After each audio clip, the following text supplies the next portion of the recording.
Hi hello friends, പുതിയൊരു വീഡിയോയിലേക്ക് സ്വാഗതം. ആര്യനാടിൽ നിന്നും പെട്ടിയും കിടക്കയായിട്ട് നമ്മൾ 2 ദിവസത്തേക്ക് വേണ്ടി തൃശ്ശൂരിലേക്ക് ഒരു യാത്ര പോകും. ആര്യനാട് നിന്ന് തിരുവനന്തപുരം സെൻട്രൽ വരെ നമ്മൾ കാറിലാണ് പോകുന്നത്. അവിടെ ചെന്നതിന് ശേഷം ട്രെയിനിലും. വീട്ടിൽ നിന്ന് 9:30 ഇറങ്ങിയതാണ്. നമ്മളിവിടെ റെയിൽവേ സ്റ്റേഷനിൽ എത്തിയപ്പോഴത്തേക്കും 10:30 കഴിഞ്ഞിട്ടുണ്ടായിരുന്നു. യാത്രയ്ക്ക് കൂട്ടെ വീഡിയോയ്ക്ക് പോസ് തരില്ല എന്ന ഉറച്ച തീരുമാനമെടുത്ത എൻ്റെ ഹസ്ബൻഡും കാർത്തൂൻ്റെ ഹസ്ബൻഡും എൻ്റെ മാമൻ്റെ മോളും പിന്നെ ചേച്ചിയും കൂടെയാണ് ഉള്ളത്. ട്രെയിനിൻ്റെ സമയം 1:15 ഉറങ്ങിക്കിടന്നിരുന്ന ദേവ എക്സ്കലേറ്റർ കണ്ടതും ചാടി എണീറ്റ് അതിൽ കയറി കളി തുടങ്ങി. ആ സമയം കൊണ്ട് എനിക്ക് ഉറക്കം വന്നത് കാരണം ഞാൻ കിടന്നുറങ്ങി. എനിക്ക് പിന്നെ വാഴക്കുഴി കിട്ടിയാലും കുഴപ്പമില്ല, ഉറക്കമാണല്ലോ മെയിൻ. ഇത് ഞാൻ പറഞ്ഞതല്ല. റൂം ഞാൻ വൃത്തിയാക്കാതിരിക്കുന്ന സമയത്ത് അമ്മ പറയുന്ന ഡയലോഗാണ്, വാഴക്കുഴി കിട്ടിയാലും കുഴപ്പമില്ല, നിനക്ക് എവിടെയെങ്കിലും കിടന്ന് ഉറങ്ങിയാൽ പോരെ. ട്രെയിനിൽ 2ാം തവണയാണ് യാത്ര പോകുന്നത്. മുന്നേ ഗുരുവായൂർ പോകാൻ വേണ്ടിയാണ് ആദ്യമായി ട്രെയിനിൽ കയറിയത്. ട്രെയിൻ വരാൻ നേരം ഉറക്കത്തിൽ നിണീറ്റ് എൻ്റെ കയ്യിലേക്ക് സെൽഫി സ്റ്റിക്ക് തന്നിട്ട്, ഇത് ഉപയോഗിച്ച് നീ ഇനി വീഡിയോ എടുത്തോ. ഞാൻ ഇത്രയും ദിവസം വീഡിയോ എടുത്തിരുന്ന സാധാരണ ഫോൺ കയ്യിൽ പിടിച്ചായിരുന്നു വീഡിയോ എടുത്തുകൊണ്ടിരുന്നത്. സെൽഫി സ്റ്റിക്ക് കയ്യിൽ കിട്ടിയതിൻ്റെ പേരിലാണ് ഞാനും ചേച്ചിയും കൂടി സംസാരിച്ചുകൊണ്ടിരിക്കുന്നത്. എൻ്റെ യൂട്യൂബ് ചാനൽ ഒരിടത്തും എത്താത്തത് കൊണ്ട് ഞാൻ ഇതിനെപ്പറ്റി വലിയ വ്യാകുലമായിട്ട് ചിന്തിക്കുന്നതുമില്ല. അല്ലെങ്കിലും എൻ്റെ യൂട്യൂബ് ചാനലിനെ പറ്റി എനിക്ക് വ്യക്തമായിട്ട് കാഴ്ചപ്പാടൊന്നുമില്ല. പക്ഷേ എൻ്റെ ഹസ്ബൻഡിന് കാഴ്ചപ്പാടുകൾ കൂടുതലാണ്. കാരണം എപ്പോഴും പറയും, നീ ഓരോ മണ്ടത്തരങ്ങളിട്ട് ചെയ്യാതെ മര്യാദയ്ക്ക് ഈ വീഡിയോ ഒന്ന് നിർത്തിപ്പോ. ഇന്ന് യാത്ര പോകാൻ ഒരു കാരണം കൂടിയുണ്ട്. കാർത്തുവിൻ്റെ കല്യാണം കഴിഞ്ഞ് 4 വർഷം തികഞ്ഞു. കേക്ക് കട്ട് ചെയ്യാൻ സമയമായപ്പോൾ ദേവ ഉറക്കത്തിൽ നിന്നീറ്റ് ഹാപ്പി ടു യു എന്ന് പറഞ്ഞു. അവനറിയില്ലല്ലോ അവൻ്റെ അപ്പച്ചിയുടെ കല്യാണം കഴിഞ്ഞിട്ട് 4 വർഷം ആയതുകൊണ്ടാണ് ഈ സെലിബ്രേഷൻ നടത്തുന്നതെന്നും. അവൻ ഈ ക്രീം കേക്ക് കാണുമ്പോൾ എപ്പോഴും പറയുന്നതാണ് ഹാപ്പി ടു യു. ദേവയ്ക്കാണെങ്കിൽ സാധാ കേക്കിനേക്കാളും കൂടുതൽ ഇഷ്ടം ഈ ക്രീം കേക്കാണ്. ട്രെയിനിൽ സ്ലീപ്പർ സീറ്റിന് ടിക്കറ്റ് ബുക്ക് ചെയ്തപ്പോൾ ഞങ്ങൾക്ക് കിട്ടിയത് 6 AC ആണ്. അതുകൊണ്ട് സ്ഥലപരിമിതി കാരണം കുറച്ച് അഡ്ജസ്റ്റ്മെൻറ്റ് ചെയ്താണ് നമ്മൾ ഈ സെലിബ്രേഷൻ നടത്തിയത് തന്നെ. കാർത്തു ഒരു ഹോം ബേക്കർ ആയതുകൊണ്ട് സ്വന്തം ആനിവേഴ്സറിക്ക് സ്വന്തമായിട്ട് കേക്ക് ഉണ്ടാക്കിയിട്ട് കൊള്ളാമെന്ന് പറയുന്നു. 6 ACയിലെ സീറ്റ് ആയതുകൊണ്ട് നേരെ ഉറങ്ങാനൊന്നും കഴിഞ്ഞില്ല. എങ്ങനെയൊക്കെ ചുരുണ്ടുമൂടി കിടന്നുറങ്ങി നേരം വെളുപ്പിച്ചു. അങ്ങനെ നമ്മൾ ഏകദേശം ചാലക്കുടി എത്താറായിട്ടുണ്ട്.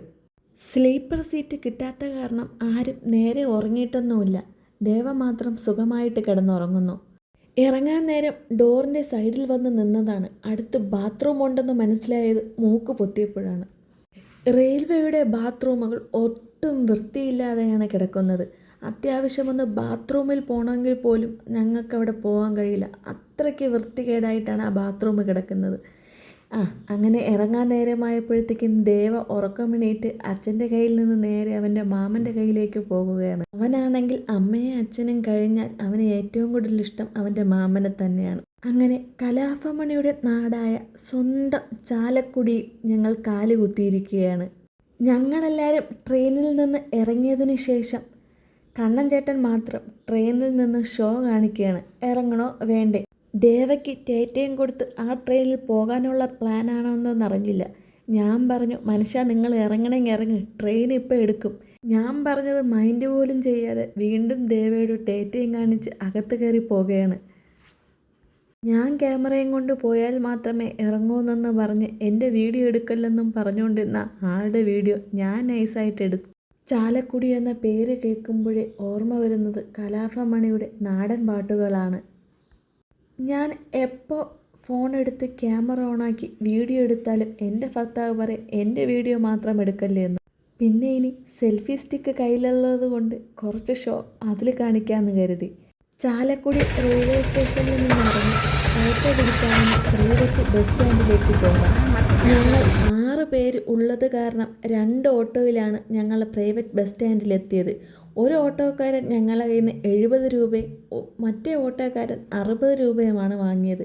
കാർത്തൂനും ജലദോഷം കാരണം അടുത്തുള്ള കടയിൽ നിന്ന് 2 കർച്ചീഫും വാങ്ങിയിട്ട് മലക്കപ്പാറ ബസ്സിൽ കയറി ആതിരപ്പള്ളിയിലേക്കാണ് ഞങ്ങളുടെ യാത്ര. കാടിൻ്റെ നടുവിൽ കൂടിയുള്ള ഒരു യാത്രയാണ്. ഇവിടെ ഒരു പ്രത്യേകത ഉണ്ട്. തിരുവനന്തപുരം KSRTC ബസ്സും തൃശ്ശൂർ KSRTC ബസ്സും തമ്മിൽ ഒരു വ്യത്യാസമുണ്ട്. തിരുവനന്തപുരം KSRTC ബസ്സിലാണെങ്കിൽ പാട്ടൊന്നും അവരിടില്ല. പക്ഷേ ഇവിടെ തൃശ്ശൂർ KSRTC ബസ്സിലാണെങ്കിൽ നമ്മൾ കയറിയത് മുതൽ ഇറങ്ങുന്ന ആ സമയം വരെയും അവിടെ നല്ല മനോഹരമായ നല്ല നല്ല പാട്ടുകളിട്ടായിരുന്നു നമ്മൾ ആ വണ്ടിയിൽ പോയിരുന്നത്. രണ്ട് സൈഡും നല്ല കാടാണ്. പക്ഷേ കാടിൻ്റെ കുറേ ഭാഗത്ത് എണ്ണപ്പന തോട്ടങ്ങളുണ്ട്. പാം ഓയിൽ ഉൽപ്പാദിപ്പിക്കുന്നത് ഈ പനയുടെ കുരുവിൽ നിന്ന് അരച്ചെടുത്താണ് പാം ഓയിൽ ഉൽപ്പാദിപ്പിക്കുന്നതെന്നാണ് എൻ്റെ അറിവ്. പക്ഷേ ഈ പനയിലൊന്നും ഒറ്റ കുരു പോലും ഞാൻ കണ്ടില്ല. കുറേ സമയം ഞാനതിനെ നിരീക്ഷിച്ചു കൊണ്ടിരിക്കുകയാണ്. പക്ഷേ അതിൽ കുരുവിൻ്റെ സീസൺ കഴിഞ്ഞായിരിക്കും, എനിക്കത് കാണാൻ കഴിഞ്ഞില്ല. ചാലക്കുടി പുഴയുടെ ഭാഗമാണ് ഈ കാണുന്നത്. ഈ ബസ്സിലിരുന്ന് ഈ കാടിൻ്റെ നടുവ് കൂടെയുള്ള യാത്രകൾ നല്ല മനോഹരമാണ്. പക്ഷേ ഇവിടുത്തെ ആൾക്കാർ പറയണേക്കാം രാത്രി സമയത്ത് ആന ഇറങ്ങുന്നു, വന്യജീവി മൃഗങ്ങൾ ഇറങ്ങുന്ന കാര്യങ്ങളൊക്കെ. അത് കേൾക്കുമ്പോൾ ചെറിയൊരു പേടിയുണ്ട്. ഞങ്ങൾ ബസ്സിൽ പൊയ്ക്കൊണ്ടിരിക്കുന്ന സമയത്ത് പെട്ടെന്ന് ആനയെ വല്ലതും ചാടുമെന്ന് ഉൾഭയമുണ്ടായിരുന്നു.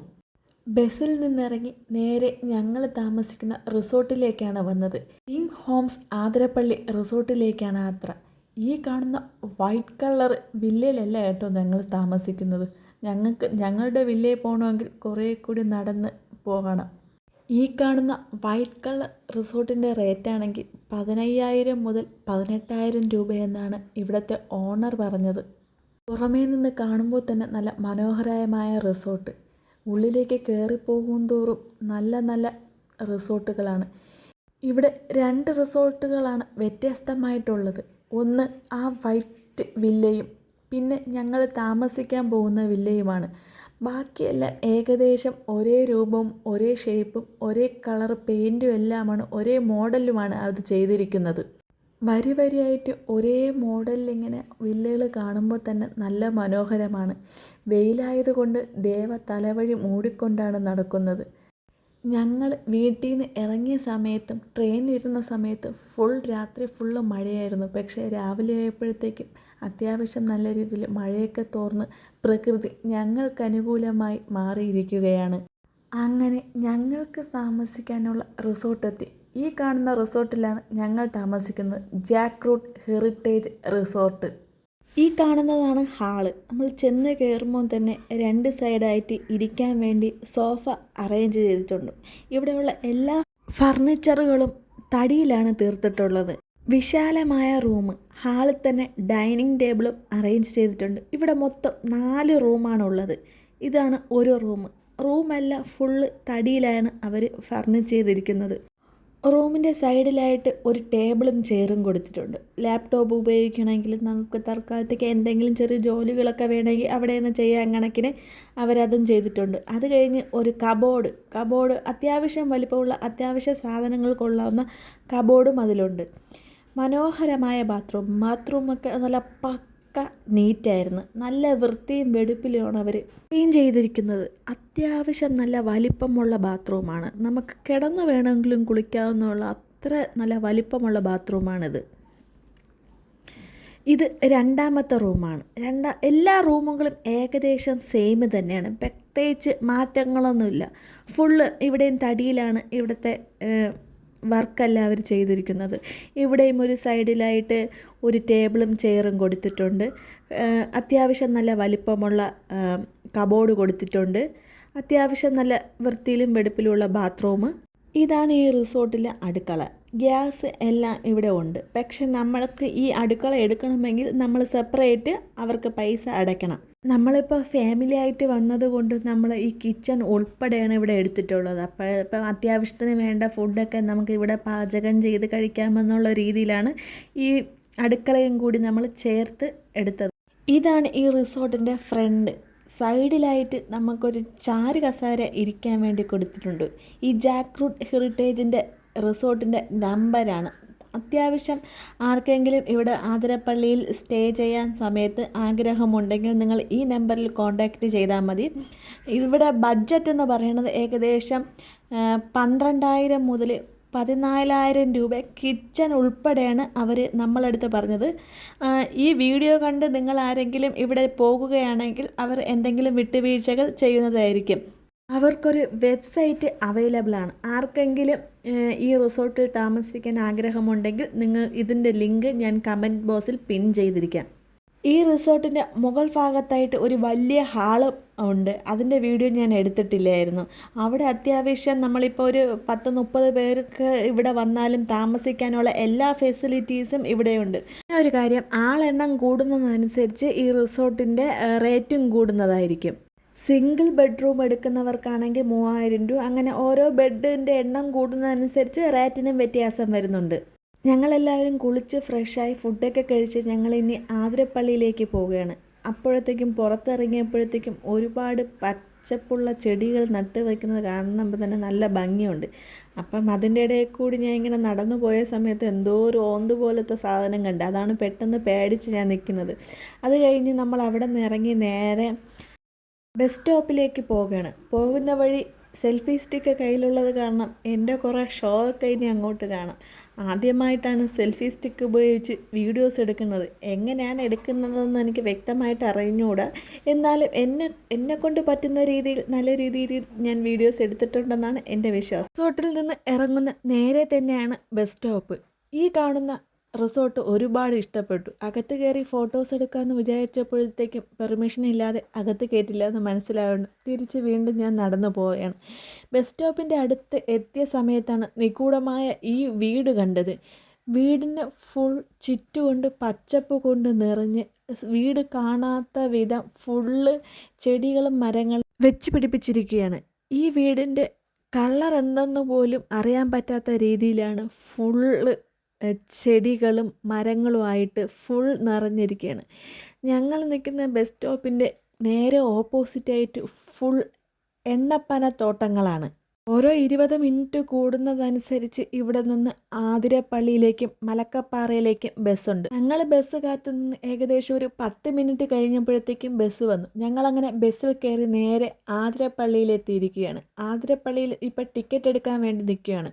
കാർത്താണ് ടിക്കറ്റ് എടുക്കാൻ പോയിരിക്കുന്നത്. ഒരാൾക്ക് 50 രൂപയാണ്.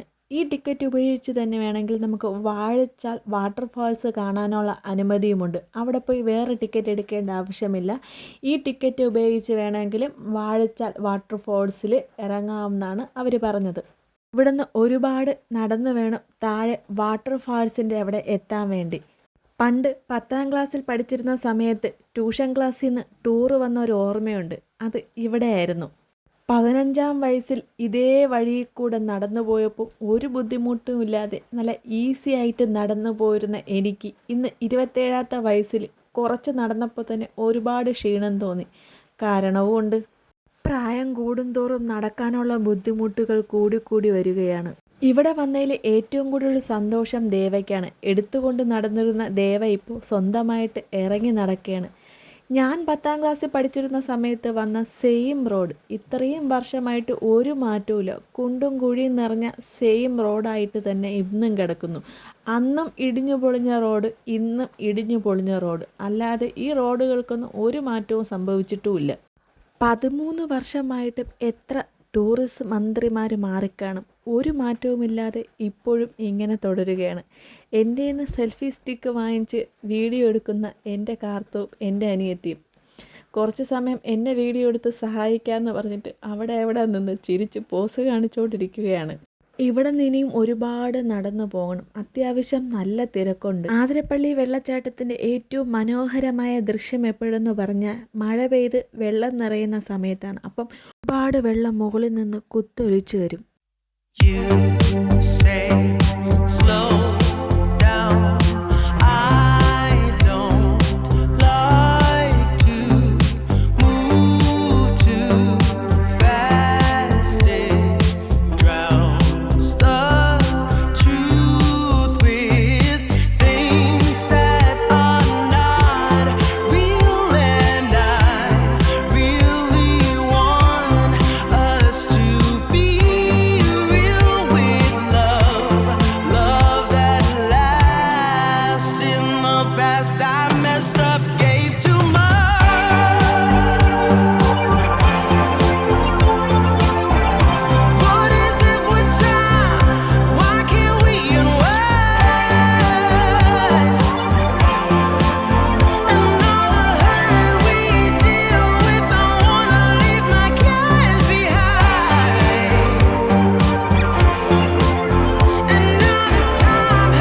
അങ്ങനെ നടന്ന് തളർന്ന് ഇവിടെ എത്തിയപ്പോഴത്തേക്കും ലോകത്തിലെ ഏറ്റവും മനോഹരമായ ഒരു കാഴ്ചയായിട്ടാണ് തോന്നിയത്. ആ മുകളിൽ നിന്ന് വെള്ളം വന്ന് നമ്മുടെ മുഖത്തടിക്കുമ്പോഴുള്ള ഒരു പ്രത്യേക ഫീല് അത് പറഞ്ഞറിയിക്കാൻ പറ്റുന്നില്ല. സുഹൃത്തുക്കളെ, ലോകത്തിൽ തന്നെ ഏറ്റവും സുന്ദരമായ നിമിഷമെന്ന് ഏതോ ഒരു യൂട്യൂബർ പറഞ്ഞ വാക്ക് കടമെടുക്കുകയാണ്. അത്രയ്ക്ക് മനോഹരമായ ഒരു കാഴ്ചയാണിത്. മുകളിൽ നിന്ന് വെള്ളം കൊത്തൊലിച്ച് ഇങ്ങനെ ചിതറിപ്പോകുന്നത് കാണാൻ എന്ത് സുന്ദരം.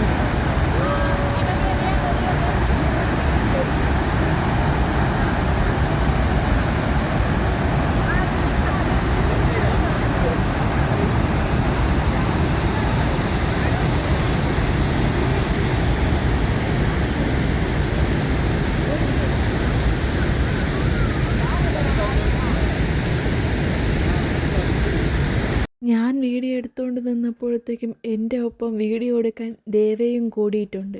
ആ പുറകിലെ കാഴ്ച കാണാൻ തന്നെ എന്ത് മനോഹരം. ദേവയ്ക്ക് ഒരുപാട് ഇഷ്ടമായി. പക്ഷെ അവന് വെള്ളത്തിൽ ഇറങ്ങണമെന്ന് പറഞ്ഞു. പക്ഷെ നമുക്ക് ഈ കയറ് കെട്ടിയിരിക്കണതിൻ്റെ അപ്പുറത്തേക്ക് ഇറങ്ങാൻ അനുവാദമില്ലാത്തത് കൊണ്ട് ഞങ്ങൾക്ക് അങ്ങോട്ട് പോയില്ല. നമ്മൾ പിന്നെ ഇവിടെ നിന്ന് ഏകദേശം നമ്മൾ അവിടെ നിൽക്കുമ്പോൾ തന്നെ ആ ഫുള്ള് ആ വെള്ളത്തിൻ്റെ ഫോഴ്സ് കൊണ്ട് വന്ന് ഞങ്ങളുടെ മുടിയിലൊക്കെ തെറിക്കുമ്പോൾ അത് എന്തോ പ്രത്യേക ഒരു ഫീലാണ്, പറഞ്ഞറിയിക്കാൻ പറ്റുന്നില്ല.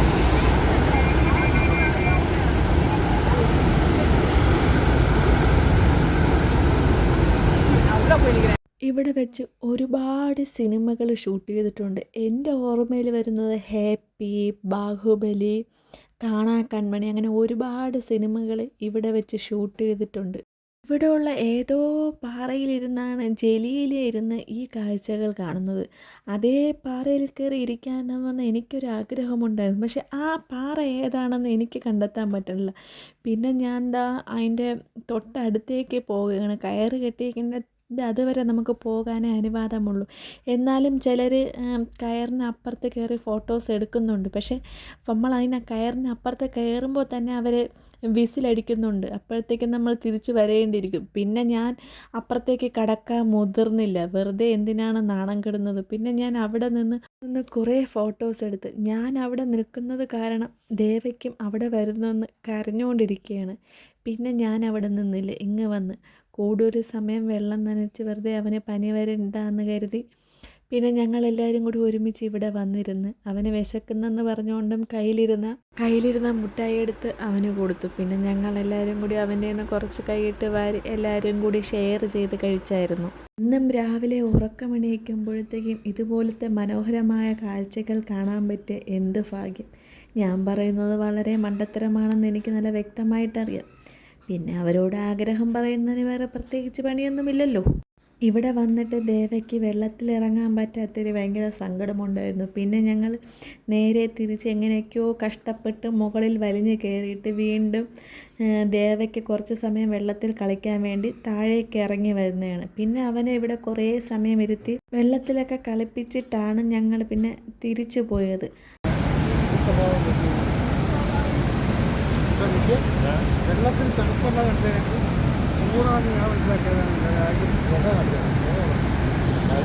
വെള്ളത്തിൻ്റെ സൗണ്ട് എത്രത്തോളം ഉള്ളതെന്ന് അറിയാൻ വേണ്ടിയാണ് ഓൺ വോയിസ് കട്ട് ചെയ്യാതെ അതേ സൗണ്ട് തന്നെ നിങ്ങൾക്ക് കേൾപ്പിച്ചു തരുന്നത്. ദേവ ഇവിടെ വെള്ളത്തിൽ ഇറങ്ങി കളി തുടങ്ങി. ഇപ്പം കയ്യിൽ പിടിച്ചുകൊണ്ട് ഇങ്ങനെ ചെറുതായിട്ട് കളിച്ചുകൊണ്ടിരുന്നവൻ കുറേ കഴിഞ്ഞപ്പോഴത്തേക്കും ഡ്രസ്സൊക്കെ ഊരി അവൻ നല്ല രീതിയിൽ കുളിക്കാൻ തുടങ്ങി. സാധാരണ എല്ലാ കുഞ്ഞുങ്ങൾക്കും വെള്ളം ഒരുപാട് ഇഷ്ടമാണല്ലോ. പിന്നെ ഞങ്ങൾ നേരെ റൂമിലേക്ക് വന്ന് ഇത് വേറൊരു റിസോർട്ടിലാണ് കേട്ടോ നമ്മൾ വീണ്ടും തിരിച്ചു വന്നിരിക്കുന്നത്. ക്ഷീണം കാരണം പിന്നെ ഒന്നും നോക്കിയില്ല, ഇവിടെ കിടന്നുറങ്ങി. ദേവ ബസ്സിൽ കയറിയപ്പോൾ തന്നെ ദേവ ഉറക്കമായി. എല്ലാവരും ഫുഡൊക്കെ കഴിച്ച് ഒരു ഉറക്കം കഴിഞ്ഞ് എണീറ്റപ്പോഴത്തേക്കും കാർത്തൂൻ്റെ വെഡ്ഡിങ് ആനിവേഴ്സറിക്കുള്ള കേക്കൊക്കെ എത്തിയിട്ടുണ്ടായിരുന്നു. അവർ 3 പേരും കൂടി ചേർന്ന് കേക്കൊക്കെ കട്ട് ചെയ്ത് ആനിവേഴ്സറി അങ്ങനെ ഗംഭീരമാക്കി. റിസോർട്ട് എടുത്ത് നടത്തുന്നത് എൻ്റെ ചേച്ചിയും ചേട്ടനായതുകൊണ്ട് തന്നെ ഈ കേക്കിനേക്കാളുള്ള എല്ലാ കാര്യങ്ങളും സെറ്റപ്പ് ചെയ്തത് അവർ തന്നെയാണ്.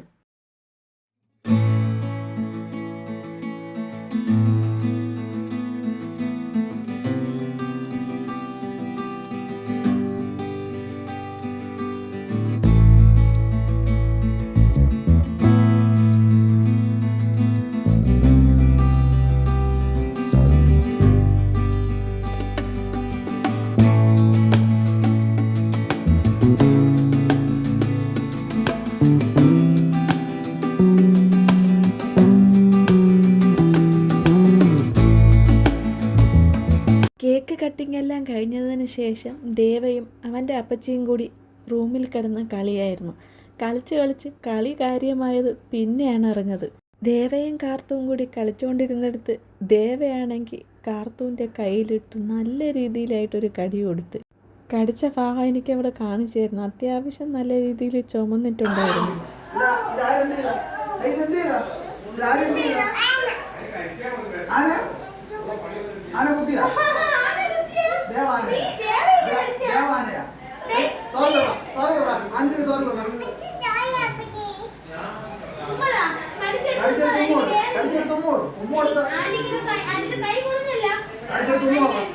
മാമ